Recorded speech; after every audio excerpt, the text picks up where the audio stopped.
dans la terrain. On va profiter aujourd'hui, il fait froid. Il a neigé ce matin.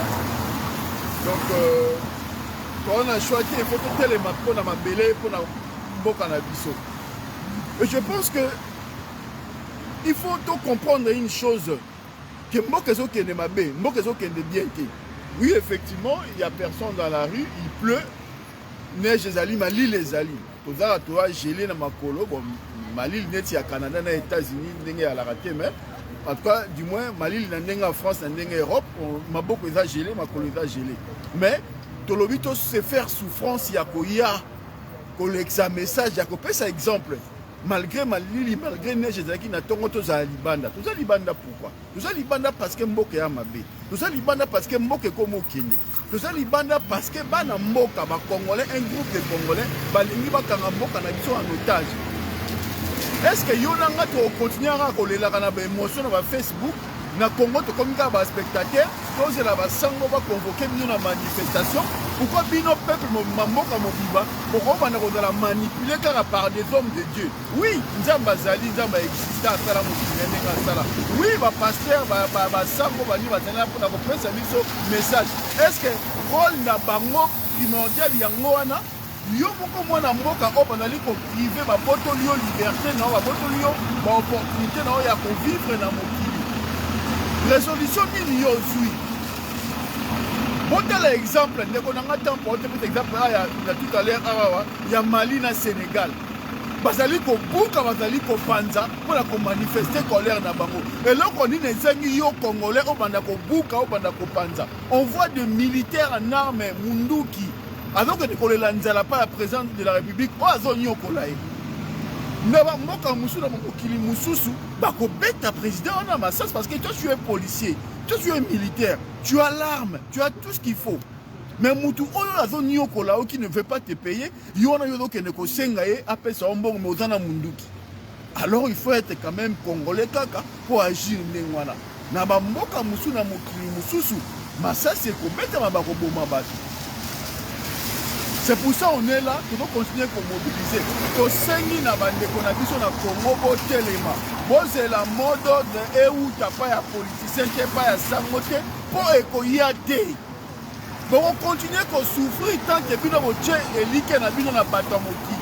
Bon, Téléma, si tu as besoin, bon, Bouka, bon, Panda, bon, Tumba, tout aux Zanga, Nyoso, Biso, Nyoso, na Rwanda, Biso, tout aux Zanga. Le calme, oh, bien, vous allez s'afficher.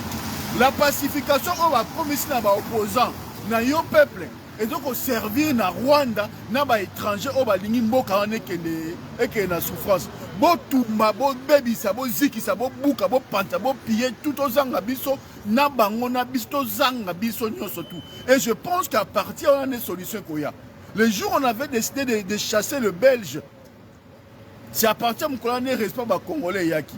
Et c'est à partir du Congolais, qui pouvoir peut dessiner un mot cannabiso.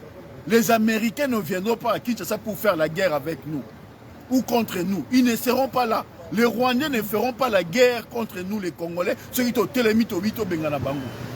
Il nous reste que ça à faire.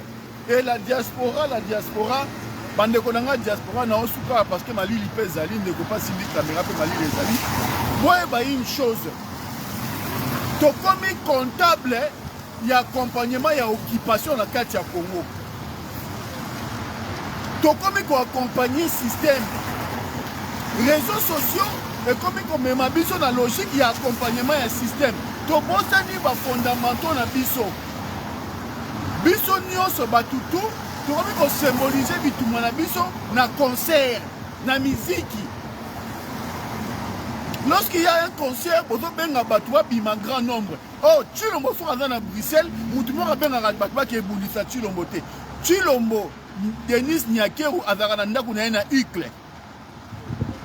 Azaranda Kuna Ukle, na Belgique, na Ukle, na Bruxelles. Mais tout est yébike, Azaranda Kuna Ukle.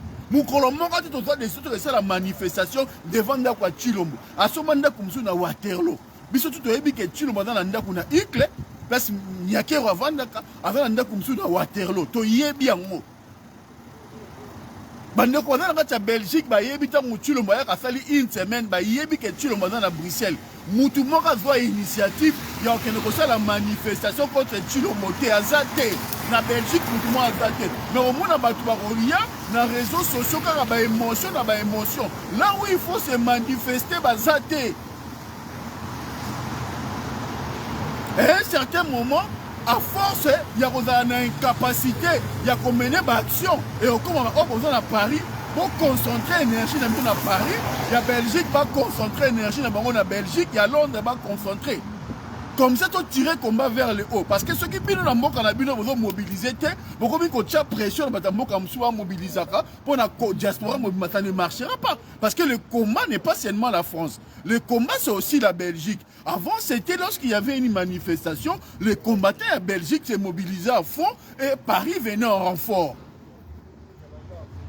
Et c'est là qu'il y a une émulation entre Paris, Bruxelles et Londres. Londres a sali, Paris a sali, Bruxelles a sali. Mais les gens, Bruxelles a ça raté, Londres a ça raté. Tout le monde, surtout dans Bruxelles, dans Londres, dans le Canada, va focaliser ce qu'on combat sur Paris, comme il y a spectateurs sur les réseaux sociaux. Or, le malheur, il y a Congo en Belgique. Or, on devait tous nous concentrer sur la Belgique, tout le monde dit sa Belgique. Moutoumon, quand tu as mobilisé le peuple en Belgique, à Zate. Moutoumon, quand tu as mobilisé le Congolais en Belgique, à Zate, les Congolais en Belgique, ils vont sous-souter. Les Congolais en Belgique, ils vont faire une banque. Maintenant, malade, il y a en Belgique, et comme il y a ce qu'on a en France. Et comme il y a un concert, il concert, c'est comme si notre combat, le combat qui est limité dans le concert. C'est comme si le combat est focalisé uniquement pour le concert. Le libérateur ne viendra pas. Il n'existe pas un libérateur. Moi, je ne jamais libéré par un moutou. C'est le peuple, c'est le force de la population. Ne battre les marabango, ne pas bundaka. Bon, moi, quand on a biso bande konangai. Et absence, il y a bon, moi, ils vont mettre biso en difficulté. Voilà l'essence d'un gars qui n'a passé un message dans un kinango. Et ça, c'est maman. Donc nous allons continuer à être sous le front. Nous allons continuer et la dynamique à Sika. Tokoya na yango, côté biso bandeko. To continuer côté, mais tu continuer kobunda.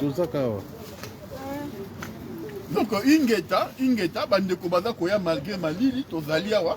Toko luka après manifestation oyoyo. Dis-moi na rosala tout organisé une réunion tokota na bandeko tosala bango makasi tout à la neni tokobunda. On a tiré un mot cannabis, on n'a pas su évaluer.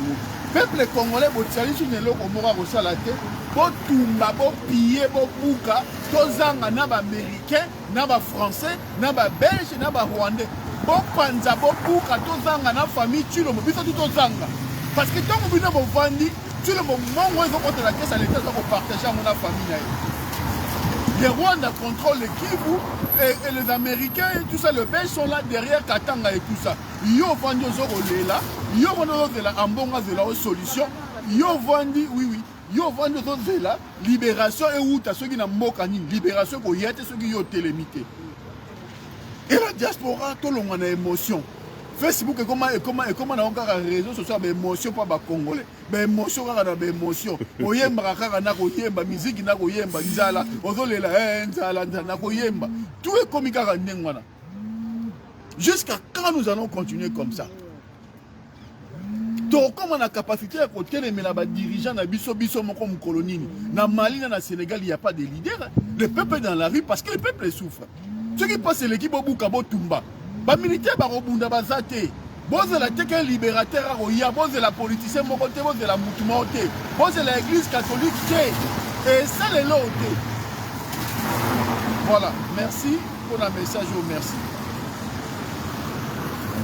Il faut le mot le bas.